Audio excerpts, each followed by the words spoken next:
국민의힘 배경현 포천시장 당선인이 7호선 밀락포천 노선을 임기 내 반드시 추진하겠다고 밝혔습니다. 백 당선인은 또 대기업 유치 공약도 반드시 실천하겠다고 말했습니다.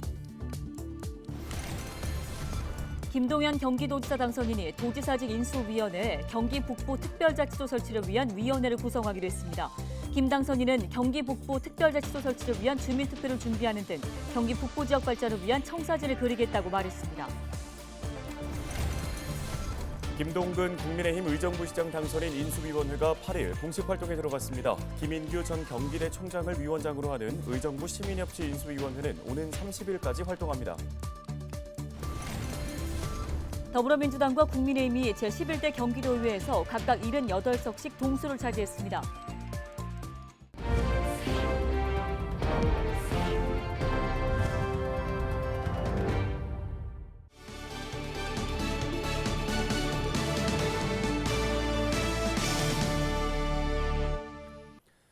여러분 안녕하십니까? 헬로티비 뉴스입니다. 제8대 전국 동시지방선거 결과 경기 북부는 기초단체장 모두가 새로운 인물로 바뀌었습니다. 네, 포천시장에는 국민의힘 배경현 후보가 당선됐습니다. 백 당선인을 김소영 기자가 만나고 왔습니다. 포천 시민들은 포천시장으로 배경현 당선인의 손을 들어줬습니다. 접전 끝에 3천여 표 차이로 민선 8기 포천시장에 당선됐습니다. 배경현 당선인은 LG 헬로비전 나라방송 당선인 대담에 출연해 그동안의 소회를 밝혔습니다. 당선 소감으로 기쁨보다 책임감이 더 크다며 포천의 산적한 문제부터 해결하겠다고 말합니다.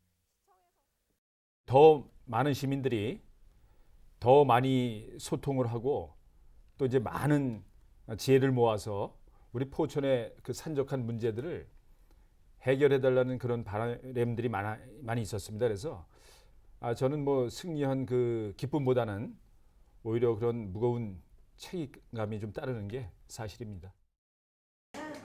백 당선인은 인수위원회를 구성하면서 민주당 인사를 영입하는 등 시작부터 파격적인 행보를 걷고 있습니다. 인사 영입에는 정당보다 지역을 사랑하는 마음과 능력이 있는 인재가 핵심이라는 것입니다. 지방은 정당의 구분이 없어야 된다고 항상 그렇게 생각을 해왔습니다. 그래서 민주당 소속이든 우리 그 국민의힘 소속이든 뭐 정의당 소속이면 어떻습니까? 지역을 사랑하는 또 포천에 그 기여할 수 있는 능력이 있는 분이면은 같이 하는 게 뭐 옳은 거라고 생각을 하고 제가 아주 뭐 좀 많이 부탁을 드렸죠. 선거 기간 동안 가장 큰 이슈 중 하나인 7호선과 관련해서는 밀락 포천 노선을 기간 내 추진하겠다고 강조했습니다. 옥정까지는 뭐 7호선이 기존으로 들어오니까 양주시는 문제가 없을 겁니다. 우리 포천시가 옥정에서 포천을 왔다 갔다 하는 셔틀보다는 밀락동으로 가서 탑승역에 연결되면은 전혀 전철의 혜택을 못 받고 있는 밀락동 주민 뭐 한 6, 7만 명, 7, 8만 명 정도 된다는데 이런 분들이 새로운 전철의 수혜를 받게 되기 때문에 그 수요를 좀 창출을 해주고 또 철도의 기능을 충분히 발휘할 수 있게 해줘야 된다. 그 밖에도 대기업 유치와 인구 감소 문제 등 공약으로 내세웠던 것들을 빠짐없이 실천하겠다고 밝혔습니다. 포천시장 배경현 당선인이 출연한 이슈 토크는 오는 20일 월요일 저녁 8시 55분 채널 25번을 통해 방송됩니다. 헬로티비 뉴스 김소영입니다. 김동연 경기도지사 당선인이 도지사직 인수위원회에 경기 북부 특별자치도 설치를 위한 위원회를 구성하기로 했습니다. 김 당선인은 지난 7일 언론 인터뷰에서 경기 북부는 규제를 걷어내고 적절한 투자가 되면 대한민국에서 가장 성장 동력이 클 것이라며 위원회 구성의 배경을 밝혔습니다.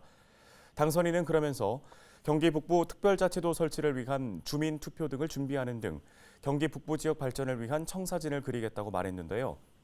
김 당선인은 앞서 지난달 15일 경기도 북부청사 앞 광장에서 열린 기자회견에서 경기 북부 특별자치도 설치 관련 법안이 이미 국회에 제출된 만큼 국회 상임위에서 논의되고 올해 안에 주민투표까지 마쳤으면 좋겠다고 말한 바 있습니다. 국민의힘 김동근 의정부시장 당선인 인수위원회가 8일 공식 활동에 들어갔습니다. 김인규 전 경기대 총장을 위원장으로 하는 의정부 시민협치 인수위원회는 오는 30일까지 활동할 예정인데요. 인수위원회 부위원장은 이모석 전 의정부시의회 부의장이 맡았습니다. 인수위는 시민과 함께 시민을 위해라는 슬로건을 내걸고 참여와 소통, 혁신, 협치, 존중의 5대 가치를 지향하겠다는 계획을 밝혔습니다. 김인규 인수위원장은 당선인이 취임 후 효율적이고 합리적으로 시정을 이끌 수 있는 환경을 조성하는 데 최선을 다하겠다고 강조했습니다. 더불어민주당과 국민의힘이 제11대 경기도의회에서 각각 78석씩 동수를 차지했습니다. 6일 지방선거에 당선된 제11대 경기도의회 의석수를 정당별로 보면 국민의힘 78명, 민주당 78명으로 양당이 각각 절반씩 차지했습니다. 경기도의회는 오는 7월 12일부터 25일까지 14일간의 일정으로 11대 의회 첫 임시회를 열고 의장과 부의장, 상임위원장을 선출할 계획입니다. 국민의힘 의정부시 갑 당원협의회 조직위원장 공모가 진행되고 있습니다. 국민의힘 조직강화특별위원회는 지난 3일 의정부시 갑을 포함해 전국 47개 선거구, 국회의원 선거구 조직위원장 공개 모집 공고를 냈습니다. 의정부시 갑의 경우 김동근 전 당협위원장이 지방선거에 시장 후보로 출마하면서 공석이 됐는데요. 의정부시 갑 당협위원장에 참여할 후보군으로는 구구회 의정부시의회 부의장, 임호석 의정부시의회 국민의힘 대표, 이문열 연세대학교 교수 등이 거론되고 있습니다. 이번 지역 조직위원장 공모는 오는 13일부터 17일까지 신청서를 접수한 뒤 심사를 거쳐 최종 임명될 예정입니다.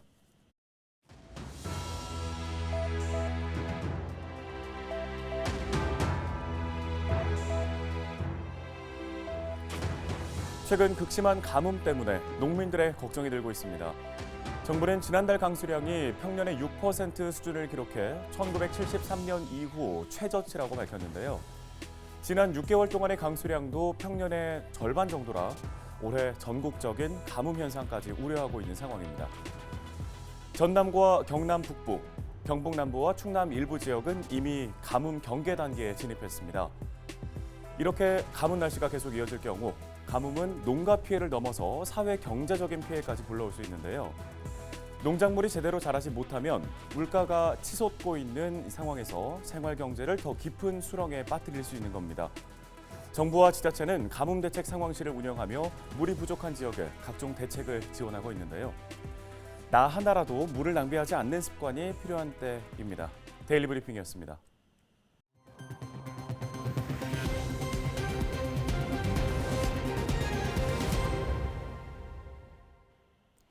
화물연대가 생존권 보장을 요구하며 7일부터 무기한 총파업에 돌입했습니다. 부산, 경남을 비롯한 전국의 화물 차량들이 멈춰서게 된 건데요. 화물차 기사들은 올해로 끝나는 안전운임제 지속 추진과 적용 대상 확대를 요구하고 있습니다. 보도에 표영민 기자입니다. 경남 거제의 한 도로입니다. 도로 양쪽으로 대형 화물 차량들이 줄지어 서 있습니다. 한창 운행 중이어야 할 시간이지만 화물연대가 총파업에 돌입하면서 멈춰선 겁니다. 화물연대는 전국 주요 물류 거점 16곳에서 총파업 출정식을 열고 투쟁에 들어갔습니다.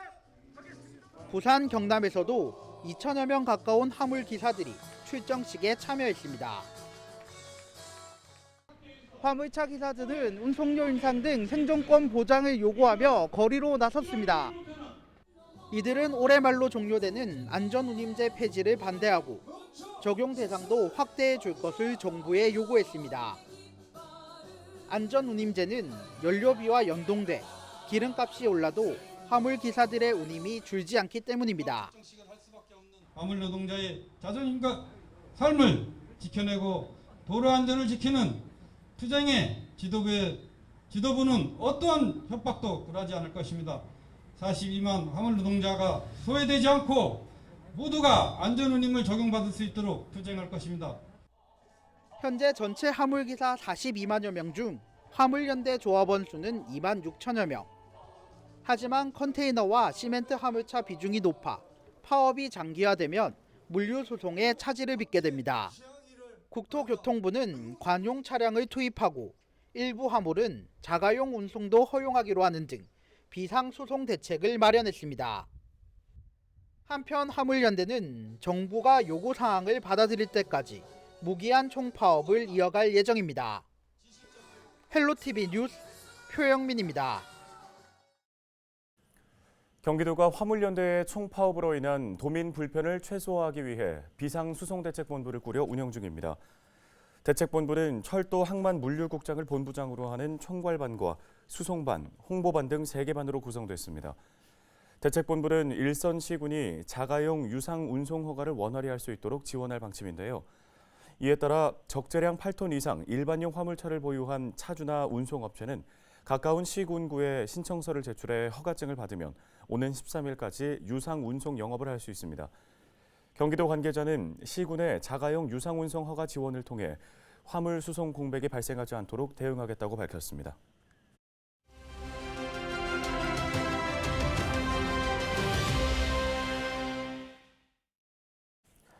다음 소식입니다. 연천군이 제인폭포의 국가지정문화재 명승 지정을 추진하고 있습니다.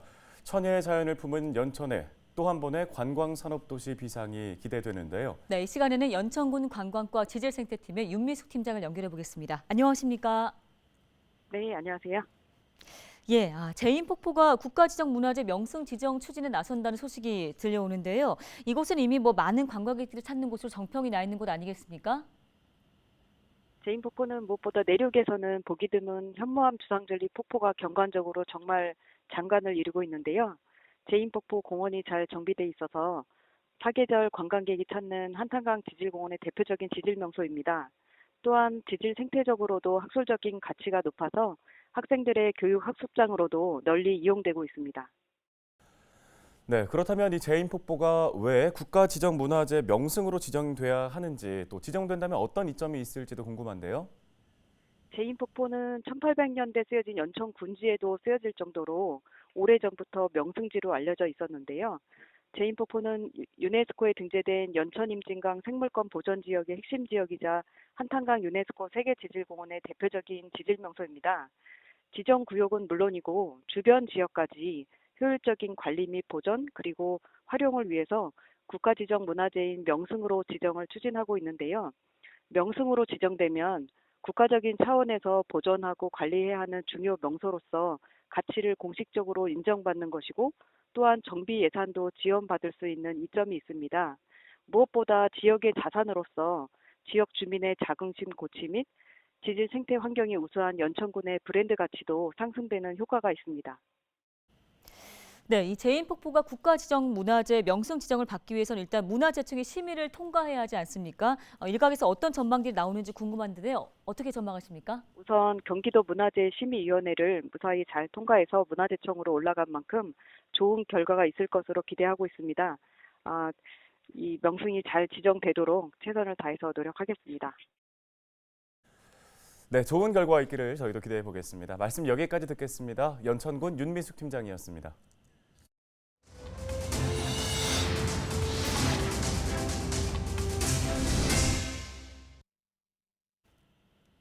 다음 소식입니다. 경기도 일자리재단의 동두천시 이전이 속도를 내고 있습니다. 동두천시는 최근 경기도 일자리재단이 이전하게 될 청사 신축부지 매매 계약을 체결했다고 밝혔는데요. 재단 이전 부지는 반환공여지인 캠프 님블로 당초 지난 3월에 착공 예정이었지만 부지에서 오염물질이 검출됨에 따라 매매 계약이 지연된 바 있습니다. 이후 동두천시와 재단은 추가 정밀조사와 정화 방법에 대한 논의를 마친 후 부지 매수를 결정했습니다. 이에 따라 시는 앞으로 90일간 토양오염 정밀 조사를 진행한 후 결과에 따라 정화를 시작할 계획입니다. 양주시 율정동에서 양주역을 오가는 80번과 83번 시내버스가 지난 7일부터 차량 대수를 줄여서 운행에 들어갔습니다. 현재 80번 버스는 율정동에서 옥정고등학교와 양주경찰서를 거쳐서 양주역을 운행하게 되는데요.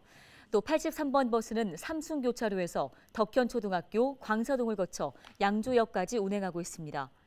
시 관계자는 운송사업자가 버스 기사를 구하지 못해서 한시적으로 차량 대수를 줄여서 운행하기로 했다고 그 이유를 설명했습니다. 오늘 헬로티비 뉴스가 준비한 소식은 여기까지입니다. 네, 시청해주신 여러분 고맙습니다.